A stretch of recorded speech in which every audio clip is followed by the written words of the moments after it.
సీతమ్మ వాకిట సిరిమల్లె చెట్టు, సిరిమల్లె చెట్టేమో విరగబూసింది. చెట్టు కదలకుండ కొమ్మ వంచండి, కొమ్మ విరుగాకుండ పూలు కోయండి.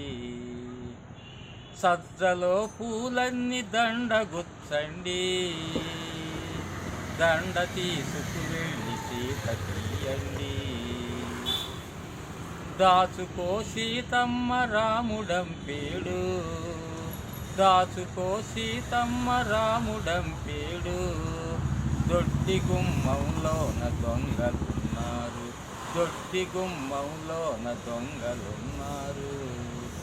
దాచుకో సీతమ్మ దాచుకోవమ్మా, దాచుకోకుంటేను దోచుకుంటారు, దాచుకోకుంటేను దోచుకుంటారు.